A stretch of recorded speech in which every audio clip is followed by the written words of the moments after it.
صحیح بخاری حدیث نمبر 86۔ ہم سے موسیٰ بن اسماعیل نے بیان کیا، ان سے وہیب نے، ان سے حشام نے فاطمہ کے واسطے سے نقل کیا، وہ اسما سے روایت کرتی ہیں کہ میں عائشہ رضی اللہ تعالی عنہا کے پاس آئی، وہ نماز پڑھ رہی تھیں۔ میں نے کہا لوگوں کا کیا حال ہے؟ تو انہوں نے آسمان کی طرف اشارہ کیا، یعنی سورج کو گہن لگا ہے۔ اتنے میں لوگ نماز کے لیے کھڑے ہو گئے۔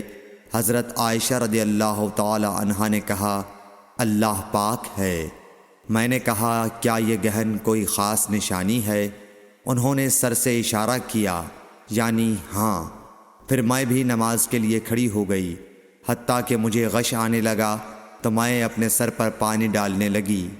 پھر نماز کے بعد رسول اللہ صلی اللہ علیہ وسلم نے اللہ تعالیٰ کی تعریف کی اور اس کی صفت بیان فرمائی۔ پھر فرمایا جو چیز مجھے پہلے دکھلائی نہیں گئی تھی آج وہ سب اس جگہ میں نے دیکھ لی، یہاں تک کہ جنت اور دوزخ کو بھی دیکھ لیا، اور مجھ پر یہ وحی کی گئی کہ تم اپنی قبروں میں آزمائے جاؤ گے۔ مثل یا قرب کا کون سا لفظ حضرت اسما نے فرمایا میں نہیں جانتی۔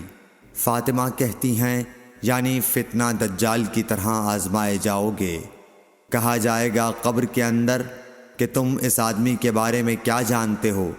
تو جو صاحب ایمان یا صاحب یقین ہوگا، کون سا لفظ فرمایا حضرت اسما نے مجھے یاد نہیں، وہ کہے گا وہ محمد اللہ کے رسول صلی اللہ علیہ وسلم ہیں، جو ہمارے پاس اللہ کی ہدایت اور دلیلیں لے کر آئے تو ہم نے ان کو قبول کر لیا اور ان کی پیروی کی، وہ محمد صلی اللہ علیہ وسلم ہیں۔